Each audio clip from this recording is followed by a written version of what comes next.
মাবুদ গো, তোমার শাহিদ বলে হাত দুখান বাড়িয়ে বসে আছি। মাবুদ গো, ও মাবুদ, মেহরবানি করে আল্লাহ দেশ নেত্রী বেগম খাস করে মাবুদ, মাবুদ গো, আমার আশা করে বসে আছি। মাবুদ গো, তুমি আমার ভাইকে কবুল করে নাও। শ্বশুর শাশুড়ি আত্মীয় স্বজন যারা কবর বাসিন্দা হয়েছে, মাবুদ আজকের মিলাদকে উসিলা করে তাদেরকে কেউ বালাই না। ইয়া মাওলানা ইন্নাকা আনতাত তাওয়াবুর রহিম। আসলে আপনারা জানেন যে আমাদের দেশনেত্রী দেশমাতা সাবেক প্রধানমন্ত্রী তিনি গুরুতর অসুস্থ অবস্থায় এবারকার হাসপাতালের নিবিড় পরিচর্যা কেন্দ্রে চিকিৎসাধীন আছেন। তার শারীরিক অবস্থা খুবই জটিল আকার ধারণ করেছে বলা।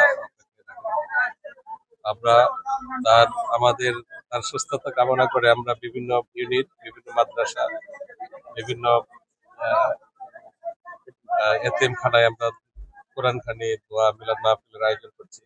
সর্বত্র প্রতিদিন অসংখ্য মিলাদ, দোয়া, মসজিদে নামাজের পর দোয়া চাওয়া হচ্ছে মুসল্লিদের কাছে, বিভিন্ন মসজিদে দোয়া চাওয়া হচ্ছে, কোরআন খতম হচ্ছে, বিভিন্ন কর্মসূচি আমরা নিয়েছি। আমরা মহান রাব্বুল আলামিনের কাছে প্রার্থনা করি আল্লাহ যেন আমাদের এই মহান নেত্রী, তিনি সারা জীবন গণতন্ত্রের জন্য লড়াই করেছেন, সারা জীবন কষ্ট করেছেন গণতন্ত্রের জন্য, দেশের জন্য, দেশের স্বাধীনতা সার্বভৌমত্বের জন্য সারা জীবন কাজ করেছেন।